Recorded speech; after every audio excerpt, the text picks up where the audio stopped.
What's up, everyone, and welcome to the 6th episode of the Snapcast. I am Alex Blackard, as always joined by Kyle Vance and Evan Bruce. Kyle, what's going on tonight? Not too much, man. World just finished up. SCG Baltimore just wrapped up.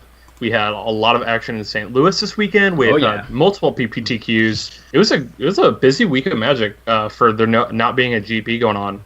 Definitely. And Evan, what about you? I spent all weekend playing EDH. It's literally all I've done, and it's been great. Very sweet, very sweet. So first off, I just want to thank everybody for watching on Twitch. If you are watching on YouTube, however, go over to our Twitch, show it some love. Snapcast MTG is our handle on there. And if you are watching on Twitch, go on and show our YouTube some love. Again, we do have a lot to talk about tonight. We have SCG Baltimore, we have the Pro Tour Championship, which was a bunch of controversy surrounding that. And then we also have the Team Championship. So without further ado, I mean, this show is jam-packed. Let's get into it. Kyle, tell us, who won the Pro Tour Championship 2018? Well, first of all, it's called Worlds. Worlds, sure. All right. We got a Pro Tour champion. So the winner of Worlds was the runner-up from last year that lost to William Huey Jensen, and that was Javier Dominguez. Yes. And he won. Yeah, oh my gosh. If any of you guys watched it, he was so emotional when he won. He jumped out of his chair and did the double fist pump. He ran around. And this guy is pretty excited. And you could see his opponent kept a 3-lander with a ton of 4-drops in his hand. So at one point his hand was Karn, Chandra, Phoenix, and Javier saw him miss his 3rd land drop, and then when he doomfalled him, he saw 4-drop, and at the next turn when Gregor Kowalski did not play a land, you could see him do the thing where when you know you're gonna win, you start straightening it up in your chair, and you're just play a little bit quicker, and he was play Chandra, play Doomfall, play Pia and Nalar, and he was all right, I need to finish this. Yes, and he was playing with urgency. He saw the finish line, and he was like, there are more ways where I can lose the game. Yeah. And there's so many routes to victory. What do I do that makes me lose? So you have to minimize that number of possibilities. Yeah. He ran him over in the 3rd game. I mean, he's been on a tear too. It was the 5th game. It was best of 5. So it was the 5th game. So after he got 2nd last year at the World Championship, he then top-8'd 3 GPs, and then top-8'd Pro Tour Rivals of Ixalan. And he was the Pro Tour point leader with 65 this year. So, I mean, he was determined. Yeah, he was definitely determined. 2 of his GP top 8s were recently. He top 8'd actually 2 back-to-back even, with Jeskai Control in Modern, which, as you all know, I'm a huge fan of. But I mean, just big kudos to him. He's clearly put in the effort to get back to where he wanted to be, and good to see someone not shy away after taking a hard loss. Yeah, I think it was pretty cool. The whole top 4, every single different one was a different story. So you had Javier Dominguez coming back for that redemption. You had Ben Stark, Hall of Famer, just one of the best players out there. Yeah, coming in there with his own brew of mono red, which was fantastic. He read the room. Yeah. You had Shahar Shinhar. He's got to get that 3rd. You gotta get the ring for each finger, man. Right. He needed the 3rd. He needed the 3rd victory at Worlds. And then you had Gregor Kowalski, just one of the best up and coming Pro Tour players. The guy just looks like he's never breaking a sweat. There was a quote in one of the interviews where he's like, "Yeah, I tested 20 leagues, which is 100 games, 100 matches," and he's like, "That's nowhere near the sample size I need." And Paul Chian was like, "What are you talking about? That is so much Magic." He's just like, "No, I'm used to doing 50, 60 leagues," and it's like, what? Yeah, and it's funny. I don't know if you guys ever have watched Kai Buddha when he plays a lot, but they remind me very similar the way each other plays. Oh, really? Just the absolute stone-faced composure. Mm-hmm. Yeah. Just soul reading every opponent. Yeah. One thing too that's really cool here that I'm reading is you can always kind of feel like you're not as good as maybe you potentially are. And he states here in his top 8 profile info that he isn't as gifted as the rest of the people in the room. So to your point, Kyle, he has to just practice a bunch. And, I mean, it definitely paid off for him. Top 2, I mean, he came in second. He's walking away with $50,000 for playing a game. It's insane. I mean, it's a pretty good weekend. Oh, yeah. And of course, Dominguez taking home a cool $100,000. It's insane. It's funny. I saw a picture on Twitter of what would you do after you win $100,000 playing Magic? And he literally just sat down and de-sideboarded. Like, he sat down. The image is great. If you're on Twitter, go check out Riley Knight. The trophy sitting there right across from him, and he's like literally just de-sideboarding. It's a great image. Dedication.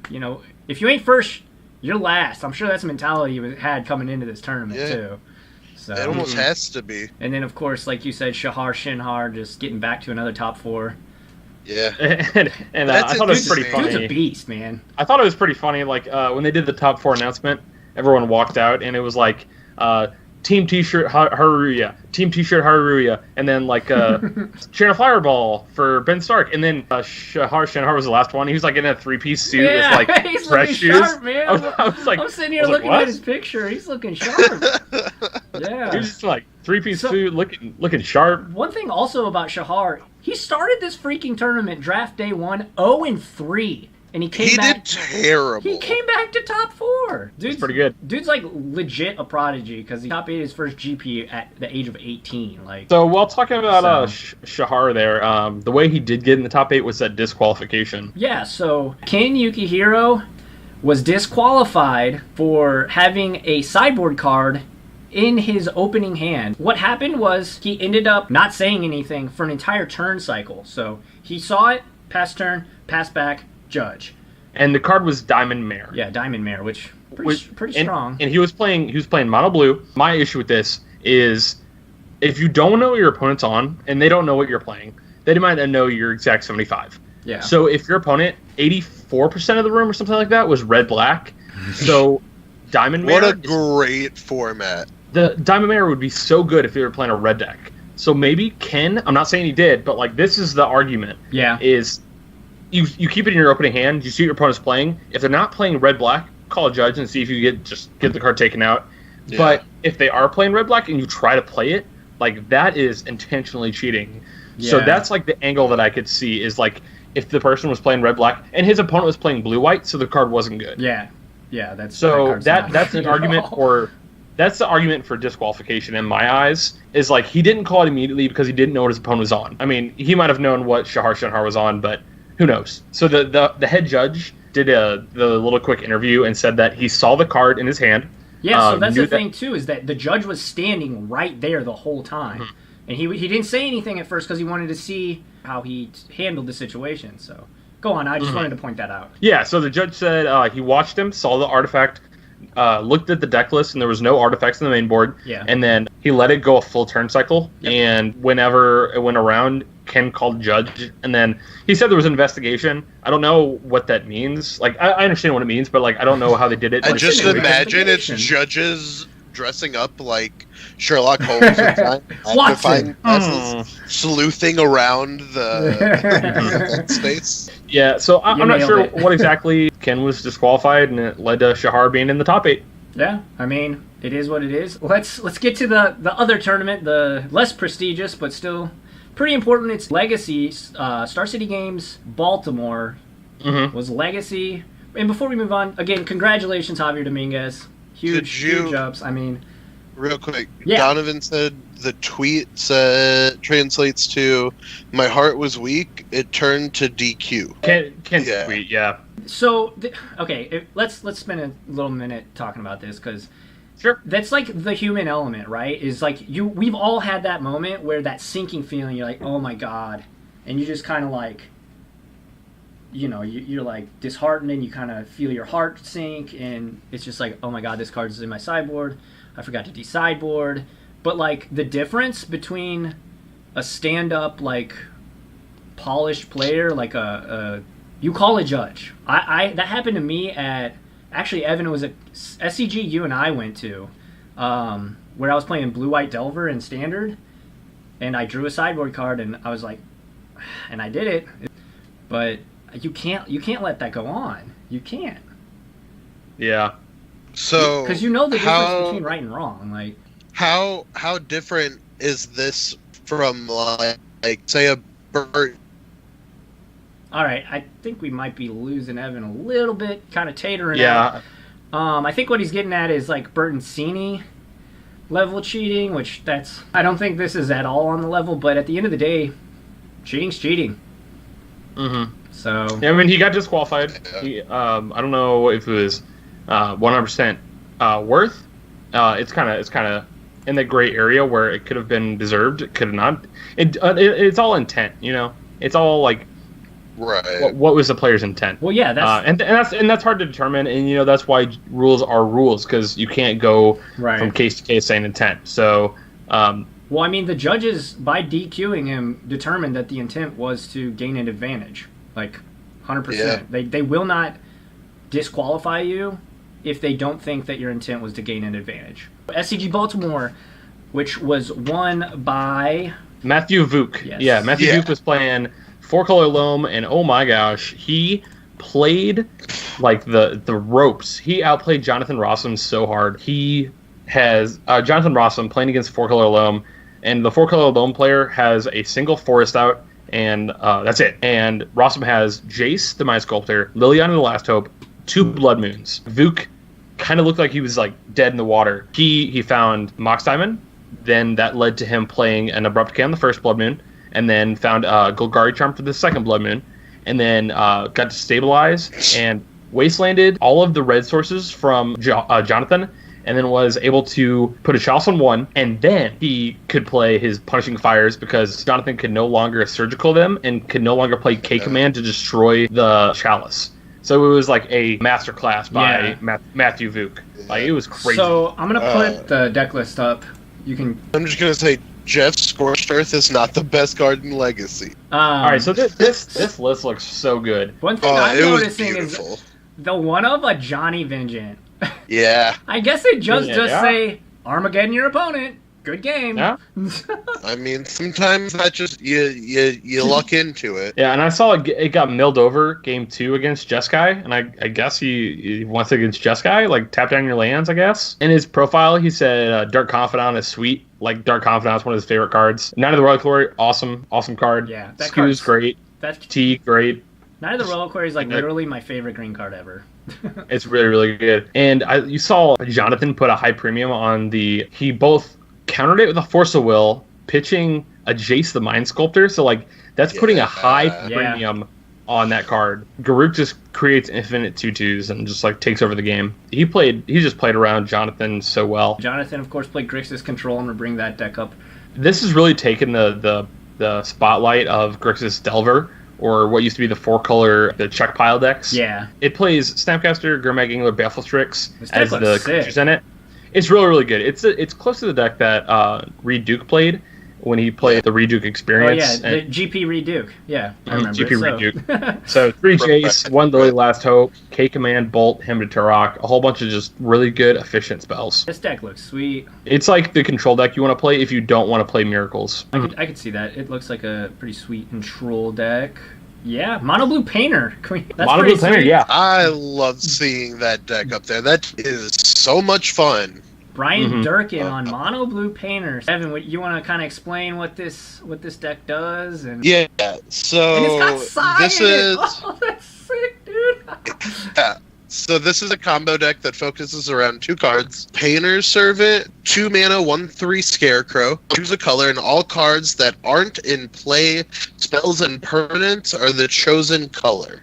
Yep. So it comes in, you name a color, and then it combos with a card called Grindstone. It's a 1 mana artifact that says tap 3, put the top 2 cards of target player's library into that player's graveyard. And if they share a color, you repeat the process. So with a Painter's Servant in play, you name blue, and every card in your deck is now blue, and you mill their entire deck. That is a spicy... This is like a meme deck that is actually good. There's a player in St. Louis named Daniel who just put this together. It's pretty sweet. He's playing 4 War of Invention, though. I think that's a really good addition to the deck. I don't think this deck was playing it, though. That card is solid. Yeah, and it just finds the piece you need. Donovan Bean. brings up a sweet point. Antiquities War. He's got 4 Antiquities War. Oh. I mean, it's just a backup win condition. It's a backup win condition, and it's Ancient Stirrings twice. So 4 mana, Ancient Stirrings, and then like what's that card that changes all your stuff? March to the Machines or something like that. Like makes all your things into creatures. Yeah. So, Mono Blue Planner, really sweet deck. Since the death of Deathrite, we've seen a lot of different decks come about. I think Legacy's in a really sweet place. Oh, yeah, I agree. And seeing, like, standard cards that are, like, maybe playable in Standard in Legacy is always sweet to me.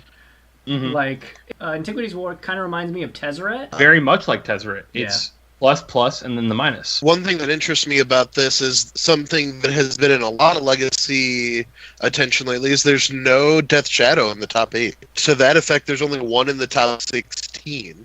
Oh, no, there's 3. I lied. 3, you liar. Yeah. You liar. I mean, boo this man. That's not even that bad. Lower on the list than we've seen. Yeah. Mm-hmm. So, like, very sweet. Not having any of the top 8 is surprising. Yeah, very sweet stuff, though.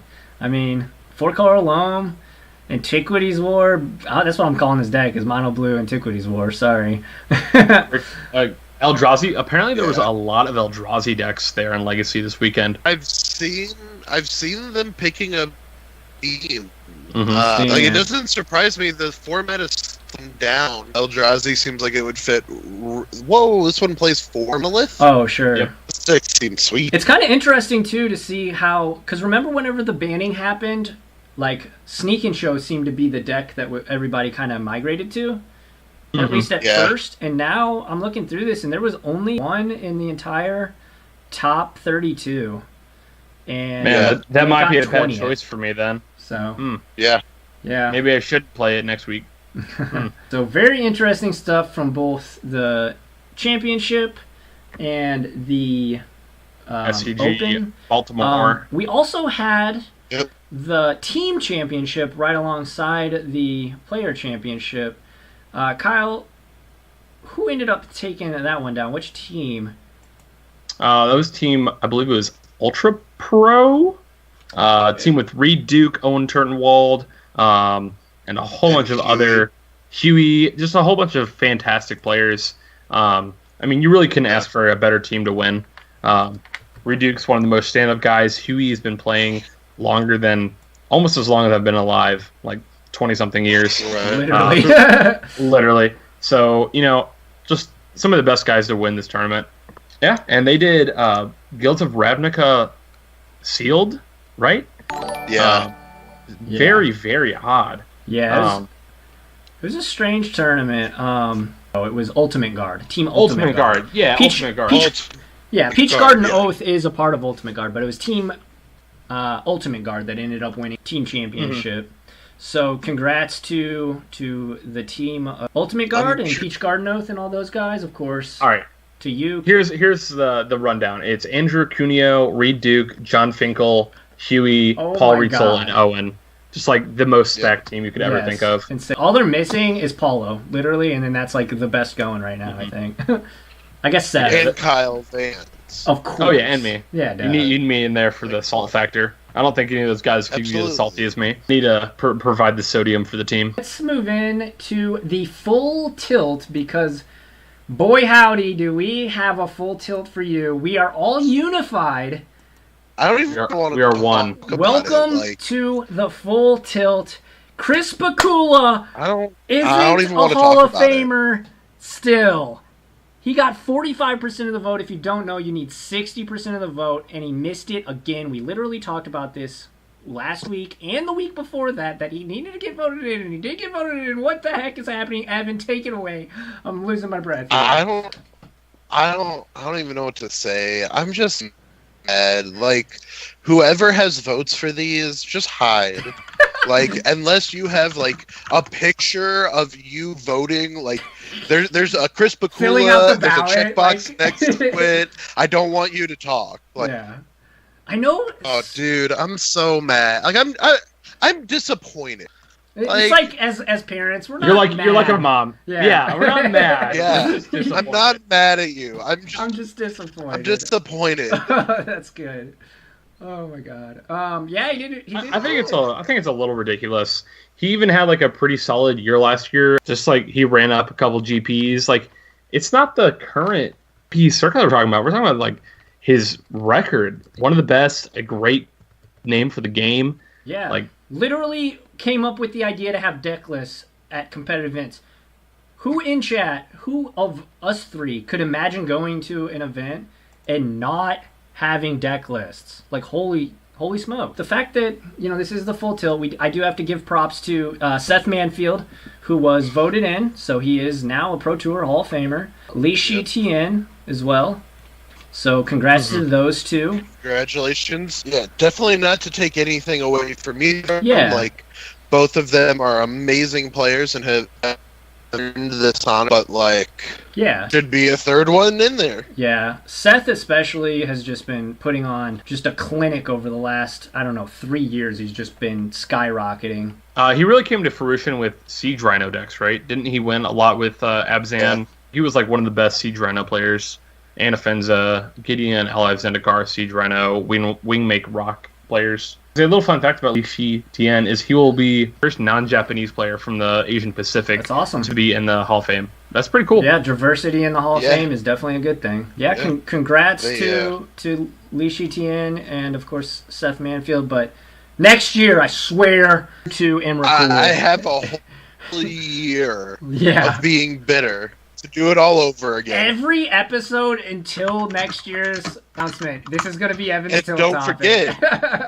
Don't forget, Chris Pikula, 2019. Chris Pikula, 2019. Start that hashtag. Let's get that. You heard it here first. Chris Pikula, 2019. Okay, so the next segment is the Nexus. This is where we talk anything and everything Magic the Gathering related. This is going to be by far the largest Nexus I think we've probably ever had in terms of actual things we're talking about. Let's start the Nexus. So the big one first. Let's talk about the Nexus. This is going to be a huge one. Gerry Thompson, the day of Players Championship, Worlds Championship. Sorry. Anyway, the day of, he posts on Reddit that he is boycotting it and he cites in the Reddit article that he wants players to be paid better and he just wants overall communication from WotC to the pros to be better. This is a huge talking point. I talked a bunch in a lot of just different groups on Facebook, and I talked, of course, with you guys. What are your thoughts? Okay, so I spent the entire morning on Twitter on Saturday or on Friday, whatever day it was. I was up in it. There was a lot of support, Gerry. And first of all, I'm a Patreon game podcast. I've been a Patreon for quite a while. I love the content they do. Yeah, if you don't already listen, go listen to the game podcast. It is so good. Gerry Thompson, a very good podcast. Yes, Gerry Thompson comes out and says, "I don't want to support this if we don't have change in the community from what Wizards is doing." Yeah, I totally agree. Why are we, he states a whole bunch of things. He says, Silver Showcase, why was that such an atrocity? That was so stupid. The fact that the highest EV tournament of the year was given to people who either rarely play still or people that literally didn't make their money, per se, make their fame in Magic was bad optics. I see what they were trying to do, but you tried, you tried. I think everyone saw what they were trying to do. Yeah. And we're just like, why couldn't you do this literally any other way? Just a normal tournament. Invite Amaz to a Pro Tour. I was fine with that, but not the highest, literally the highest EV tournament of the entire year. If he was one of the people to open a Mox or something, who would have been I played Hearthstone for the last 3 years straight, and I got a $20,000 Mox jet because Magic doesn't know how to market. Good job, Wizards of the Coast. Yep. It's just nuts. And the whole communication thing is ridiculous. However, I don't remember who I saw tweet this, but somebody tweeted that you had to RSVP or get special passes for getting into the venue for Worlds. Girlfriend and mom. Ben Stark. It was actually Ben Stark. Yeah. Weren't let in. Someone else, he showed up and the security guard was like, "What are you here for?" He's like, "This event." And he goes, "No." He was literally in the event and was not allowed in. Evan, what are your thoughts, man? I'm conflicted. I support absolutely what Gerry did. He is doing what he believes in a respectful way. Like, he's not hindering anybody else's livelihood. Evan, you're tatering a bunch. Wait, am I back? You're good, I think. All I'm saying is I support Jerry doing what he felt best. Like, he didn't do anything that was going to hurt anybody else's tournament. Like, he didn't affect anyone else's livelihoods. Like, yeah, right. Me and Kyle are both like, I'm so split on this. Do I agree that the pros should be paid a living wage? Yes. However, what is that? And what are his steps from here? Is he literally just going to boycott every pro tour until they resolve the issue? Because, like, if you really stand for that, that's probably what you would do, right? It's probably going to depend on other people in the community. Like, if it's just Jerry, and Jerry's like, well, I'm never going to play in a pro event, then Wizards can safely ignore it and just be like, okay. That's a very good point. One thing that came up in one of my group chats, and actually Carusa's actually in the Twitch chat tonight. What if every single pro tour that you go to, you got paid $20 an hour, which is a very livable wage, and that's it. There was no actual price structure other than that, and that's it. There's no other prizes. I was like, so $20 an hour? $20 an hour at every single pro tour, but there's no other prizes. There's ways you can incentivize it. Like, you give them a wage, but you can still make a point system and things like that. Oh, sure, you'd still get your pro points and everything. Winning. Yeah, you'd still get your pro points, but in terms of actual cash that you can spend on actual things, you just get paid $20 an hour. It definitely takes out the competitive edge, I think, the competitiveness that we all like to see at pro tournaments. I don't know, but I think you also get people, like, you'll get to see more consistent players, because, like, players won't drop from tournaments even if they're doing poorly. Sure. Because you're going to still be getting an hourly pay. That is definitely something to keep in mind too. Yes, Wizards communication is pretty terrible, as definitely stated. Oh, it's god awful. I don't think anyone disagrees with that. I don't think Wizards disagree with that. So it's just an interesting topic. I do agree with Jerry. You know, I respect the hell out of him for his stance that he's taking. To your point that you said it didn't affect anyone's tournament, Kyle, do you want to talk about what actually happened with the whole someone getting a bye? I mean, yes. Just before, real quick, all I want to say is this is how Wizards chose to handle it. That's not... Sure, it wasn't Jerry's doing. Based on... It wasn't Jerry's doing. It was more of Wizards handling the situation poorly. Right. Anyway, so, like, go ahead, Kyle. So, like, Jerry was supposed to be on the feature table with the drafting, and they switched Mike Segrist from being on a different table to being on that one. Yeah. And, that just messes up so many dynamics of the game. Like, what does it do to the game ethically? Why did they choose that person? Why did they put it on the future table? Why don't they just suck it up and have a conversation about it? Yeah. It was just like, they could have taken it a different direction, but they kind of just covered it up. Well, they had Rich Hagan make a statement. I just interpreted the statement as a non-statement. Like, and I think a lot of the community did. Like, here's the problem. Like, regardless of the statement, it's what they did to the community. Jerry makes his announcement, and, like, naturally it's going to be a big topic in Magic channels. Yeah. They started removing Jerry's name I heard about that from Twitch. That's insane. So that's like freedom of speech. Like, that's like an actual, like, it's out of gaming issue. I don't know. It's their platform though, Evan. Like, they can. That's like not. Twitch is a public domain. Like, they were just removing any mention of Jerry's name, and Brian Gottlieb. Yeah, he tweeted that they were literally removing anyone that mentioned Jerry, like literally every single one. I read his Twitter post feed, and apparently that wasn't, his tweet wasn't 100% true. And then again today, I did notice that people were messaging on the Twitch chat that Jerry's name quite often, actually, and they weren't deleting it, so maybe that's just like some reverse good PR that they tried to generate. Either way, the optics of the situation is terrible. You never want to see one of your best... I mean, he's one of the best dudes. Not in terms of, like, yes, he's a great Magic player, but, like, person.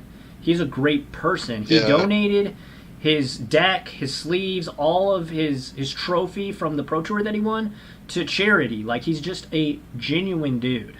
So to have one of your most well-respected and best people in your game just take a stance like this against your company, it says something, I think. If it was like a player less respected and kind of known as being like maybe a shitlord or something, maybe people wouldn't take it so seriously. But because it's Gerry, I think it's something. I think they're going to eventually have to address the pay issue, whether you agree with it or not. I think it'll come down to how the community reacts behind him. So Donovan, good point. Trading tournament integrity for PR. 100%. I agree with that. Keep this in context. Magic is not Fortnite, okay? They can't pay these people millions. At least not in my life, I don't think. Until we start getting that Coca-Cola money, I don't think we'll ever be getting paid millions. Like, until they need to figure out something to do online. Until you're into that market competitively. Real quick, I found the tweet where they messaged that they sent out about Gerry. It says, this weekend we're crowning the 2017-18 Pro Tour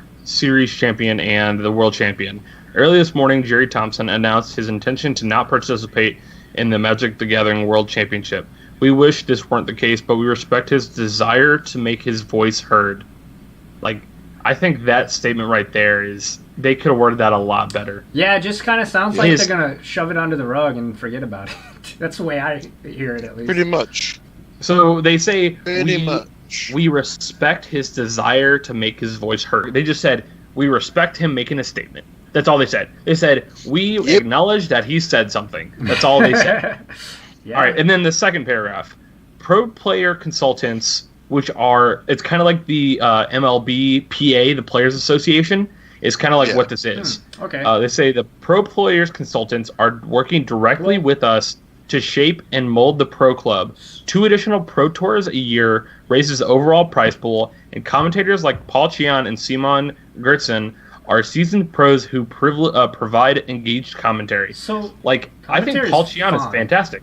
Paul Cheon's great. Riley Knight is insane. Literally my favorite. Riley Knight is gas. Yeah, Riley Knight and Paul Cheon are both gas. And like anytime LSV's up there, I love LSV. And he can articulate what's happening so well. Very well.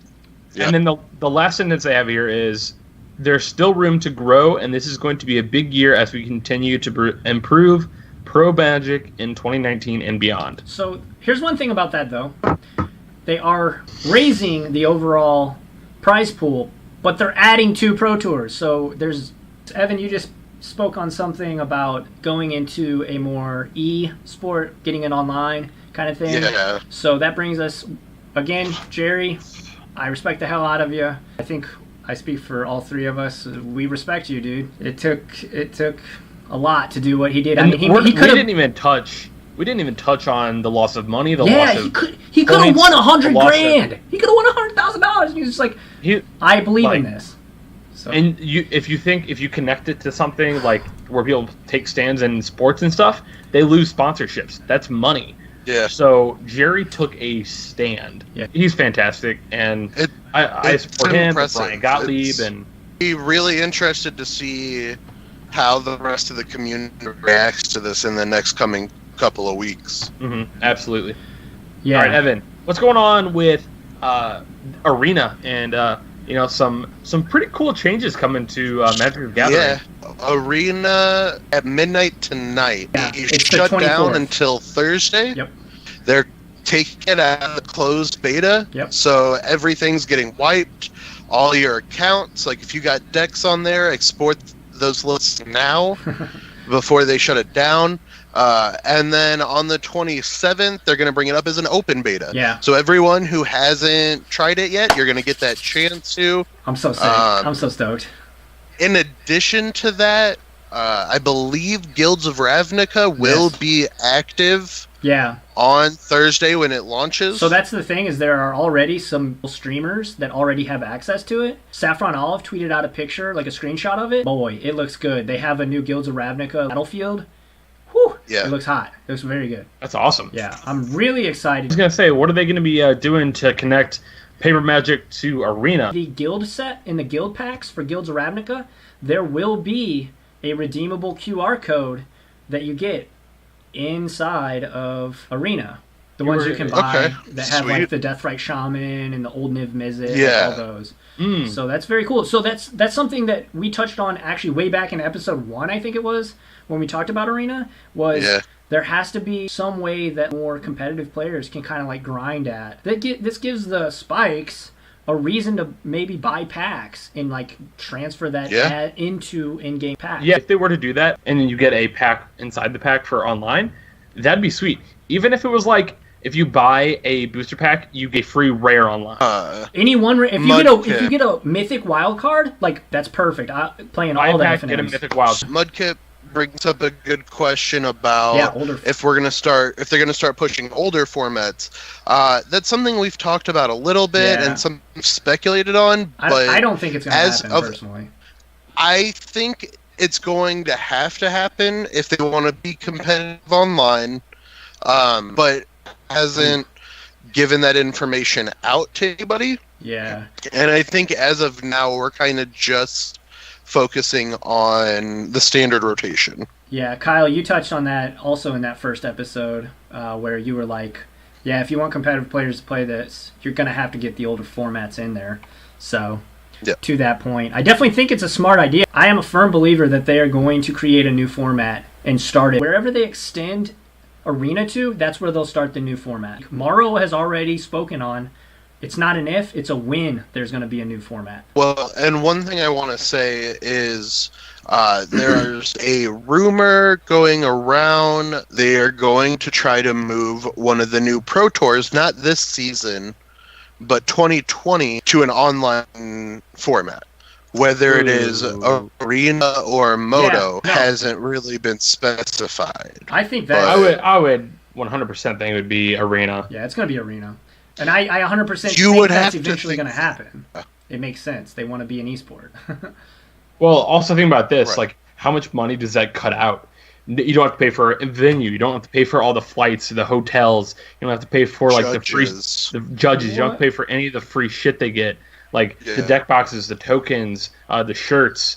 Like, you don't have to pay for that stuff if you don't want to, if it's going to be all online. Yeah, that is definitely an aspect of this game that, not everybody thinks about. But, of course, Wizards is always thinking about the bottom line. Which kind of leads us, actually, a good segue into our next topic, which is Wizards of the Coast announced Friday that they are going to be selling directly to Amazon, Walmart, and Target. This is like one of those cases where there's two sides to this coin. And remember, they stopped shipping direct with LGSs. So they made it so every LGS has to go through a distributor. Stores can no longer go Wizards direct. Here's what I see on this. On the one hand, it does help players in areas that don't have LGSs big time, because you can just walk into a Walmart and boom, there's a slew of Magic cards. Also, in places like South America that don't have a lot of LGSs, which in South America there are a ton of Magic players that just get straight disrespected, especially Brazil, how their customs handle booster boxes. They actually open them, so you no longer have that Wizard sealed cellophane, which is actually very important to prove that your packs are real. Yes, Brazil's customs will open it and then reseal it in a different cellophane. Crazy. So it's very sketchy ordering boxes if you're from there, because it could be fakes or they could be repacks or whatever. So from that aspect of this is great for people who don't have readily access to LGSs. Now, us in St. Louis, there is just overabundant amount of LGSs. That's fair. Maybe a few too many. Well, we'll see. Sink or swim time, it looks like. What do you guys think? Is this going to hurt or help? I think it's going to piss off your LGSs. I think that it's going to be neutral. I tend to agree with you, Kyle. Here's why. If I walk into a Walmart or a Target at 10:30, 11 at night and say, oh, pack of Magic cards, I'm going to buy those. That's not taking away any money from my LGS. I'm not going to buy that pack from them anyways, right? And grandmas and grandpas and moms and dads don't go to LGSs. They go to Walmarts and buy their holiday shopping or whatever. Unless you have a very well-informed gift buyer, they're going to just go to a Walmart or a Target or Amazon. Yeah, fair.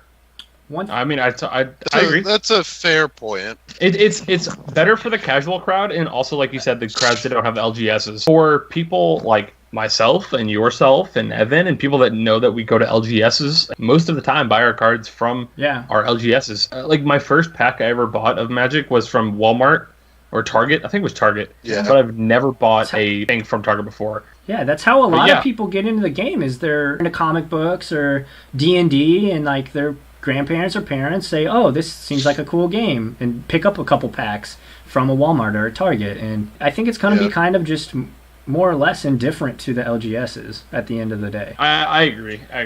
I hope so. So one thing with this announcement tagged in at the very bottom of the article, you can go read it on Wizards Mothership. They are going to allow Worlds of Ravnica Mythic set box to be sold at select GPs through Channel Fireball. Ooh. Yeah, through Channel Fireball. I think that's a little bit suspicious. I'm not a fan of this. Elaborate. So why does Channel Fireball get the exclusive rights to this? That's a good point. I mean, that's just the point. I didn't even think about that. It's supposed to be a Hasbro only product. Like Hasbro through us, that's the only way you get it. That's it. And then now they're saying, oh, at a couple GPs you can buy it through Channel Fireball. Yeah. What's going on here?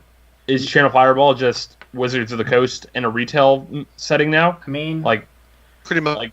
They have a monopoly literally on GPs, which GPs are like what, $80 or something? Like, yeah, I mean they're expensive. It just seems like Wizards and Channel Fireball are just getting like closer and closer and closer and closer. It's like the same company almost. I don't know. It's like Wizards of the Coast has Channel Fireball becoming their media outlet. Yeah. Yeah. I don't. Yeah. It's definitely an interesting talking point, and like one that I'm sure if more news comes upon, we'll definitely talk about it. Well, flip side of this coin though is people going to those GPs are going to be able to pre-order them, and that's the thing too, is they have to pre-order them. Right. So, I don't know. It's good that we'll be able to buy them in person at GPs, but if you're not going to one of those GPs, you're still kind of screwed. But to be fair, what's the difference between buying one and picking it up at a GP and ordering it online? If you're going to spend $250, I think you're going to do it either way. Yeah. Yeah. Like, I agree. It's not like a $20 impulse buy. That's a $250 investment. Danny Trejo was in an MTG Arena advertisement over the weekend, and it blew up on Twitter. I think great. It's hilarious. Yeah, Gigantosaurus is like sweet now. It's like trending on Twitter and stuff. we have gone mainstream, boys. We did it. Let's go. I think it was a great marketing. Oh, it was beautiful. Stunt. Great. I think it was. Yeah. I think it was just like very well done. He's there with Day9, who's a very, very popular streamer, and he's just like, you gotta play your Gigantosaurus on turn 3, you dummy. Like play Llanowar on turn 1. Yeah. Play Grove from Ashes on turn 2. Play your Gigantosaurus on turn 3. Yep. And it's just like, and like from the little kid kind of thing, it's like, oh, that's that act, and like, if you think about it, a lot of Magic players are between the ages of 18 and like 35. Yep. And we've all seen Danny Trejo in movies. We're like, yeah, machete, yeah. Well, that's probably not a kid's movie, but well, you know. And then you see him eating some cereal, and he's like, "Oh, play your Llanowar off." Yeah. And you're like, "Hey, that's Danny Trejo." Why have we not done this kind of marketing before? Their marketing on Guilds of Ravnica specifically has been insane, even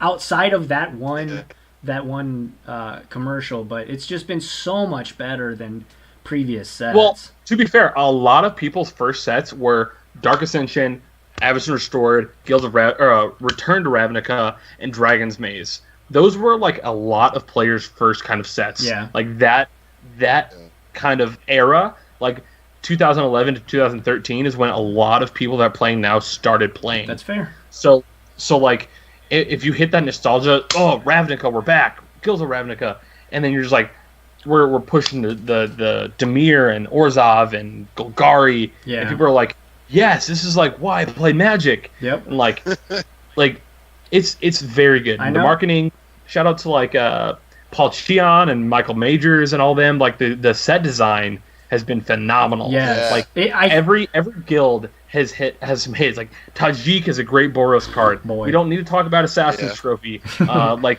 March of Multitudes is a fantastic Convoke card. We need to get a sign that says no Assassin's Trophy. Like, We just don't talk about it. Can't talk about it. We know it's good.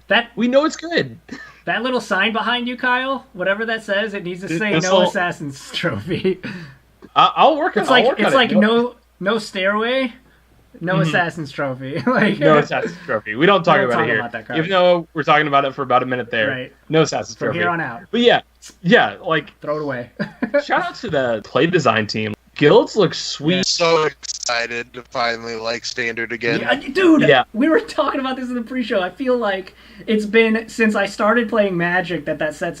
I've been playing Magic since about Odyssey block, so it feels it feels like Energy's been around for like 5 years. I'm just so sick it feels like Energy. Look at where Energy's went from like Teamer to Marvel back to Teamer to like Aether Hub as like a utility land. Like it's just been nuts. But yeah, I'm excited. We're about to go from 8 sets, a very big standard.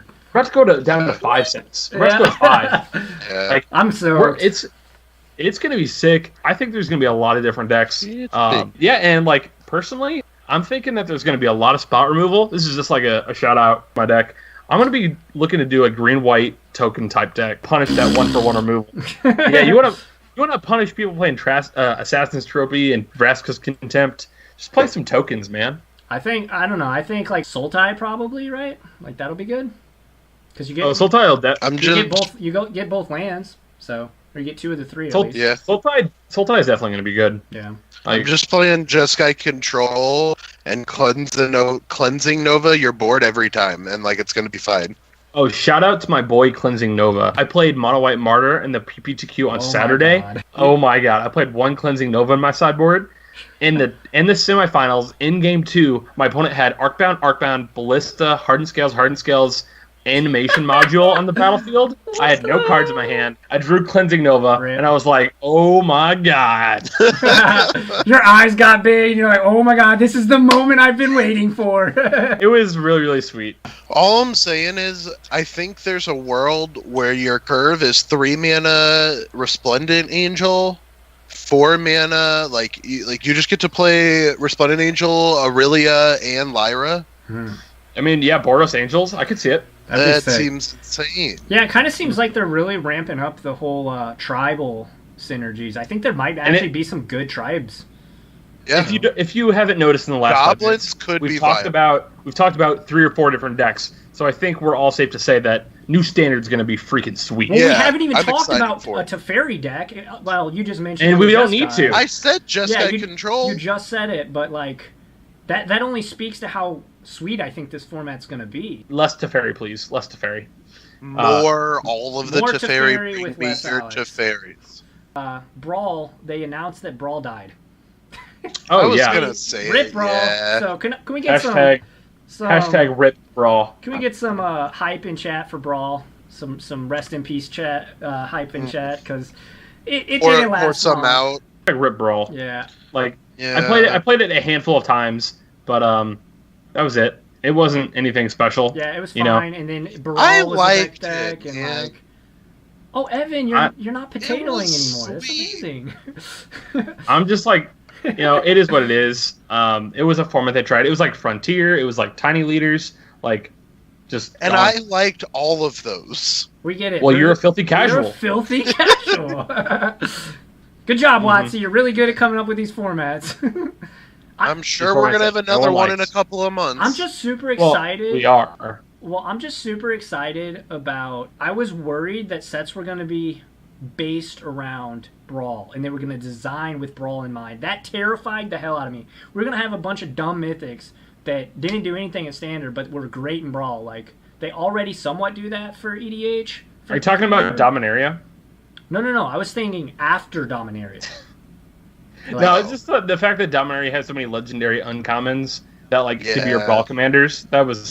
I'm sure that's what that was for. Right, but if they kept doing it. That, it was sweet for Dominaria because it made sense. Like, we're going back, we're getting all these lineage of all these awesome characters. But, if they did that for every freaking set, no bueno. Yep, totally agree. But yeah, Streamlabs also has a very cool concept for MTG Arena. If you stream a pre-made setup, so you don't even have to do any back-end work on designing your stream layout. That's awesome. Yeah, it's very sweet if you want to be lazy. Just design your own. No, I'm kidding. It's very cool. It's very cool. If you've been following us, we started this about 6 weeks ago. And it's been fantastic. We're only going to keep getting better. These casts are just going to keep getting... Kyle's just like, we're freaking awesome, We're the best. Hashtag humble brags. Humble brags. But future is going to be better. Like, we're going to be putting out deck lists of different things you're going to be seeing online. Yeah. You're going to be seeing, like, our picks of the week for, like, what we'd play at a PPTQ or a GP, a SCG Open, player spotlights. It's going to be awesome. If you're St. Louis local, definitely get a hold of one of us because we're trying to figure out the right person. If you're interested at all and you're a positive force in the St. Louis Magic community, reach out to us. Don't be shy. Yeah, if you play Magic, all three of us. Yeah. Like, I'm everywhere. Alex is everywhere. Evan, he's the dude you'll find playing Commander in a corner by himself.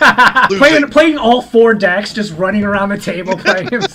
but having a very great time because Commander players never don't have fun, right? Combos off on But anyway, so with that, we're no longer the Snapcast. That's a show, the Snapcast.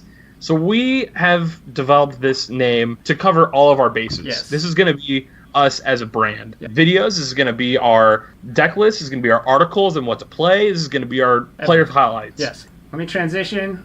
MetaGame Media. I'm super excited to have this announcement. Let's get some hype in this chat. MetaGame Media. So MetaGame Media is a name that we chose. It was not easy to pick. Let me tell you that. Well, first off, let's just say our old name, which we're never going to refer to again, there was a slight oversight, and it turns out that there was already a group with that name. So we were kind of, the last couple weeks, we were like, oh man, we got to change it. So, but this, I honestly think, though it wasn't our first choice, it is a better choice for what we are going to do. We're more than a show. We're more than a YouTube series, which you should still go check us out. But yeah, we're more than that. We're going to have a podcast starting literally next show. We'll be on podcast. But yeah, I'm super excited. I know you two are. Absolutely. I'm super excited for what we got coming out. Yeah. Stuff down the pipeline. Make sure you follow us on here. Make sure you go over to our YouTube channel, which is still named the same, so I guess we're going to have to mention it one more time. A lot of changes are going to be coming this week, and we are also putting a website up this week. Yeah. Just be ready. By Sunday, everything's going to be switched over to MetaGame Media. Yep. So, in addition to the things we have coming, like if you guys have any suggestions, by all means let us know. Come talk to us in Discord, leave comments on our YouTube videos, tweet at us, DM us, come talk to us. Can one of you let us put know what the you want to see. Discord link in the chat, please? That'd be sounds like a Kyle job. It does sound like a Kyle job. To be fair, it does. So yeah, we do have a Discord.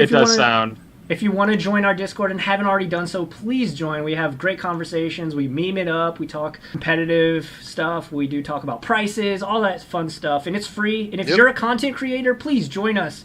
And we will promote each other and just take this thing through the roof to infinity and beyond, Absolutely. Yeah, like you said, a lot of great content. We have things coming out all the time. A great community. Even if you're not from St. Louis, man. If you're from California, hop in. This is a community. We've got great finance people. We've got great deck builders. Got the best finance people. We have the best pictures of penguins around. Oh my gosh, just the best. Rock hard dabs, just throwing up the spiciest penguin memes you've ever seen. That's all I've got this week. Yeah, Evan. I'm working on a new EDH deck right now. You filthy.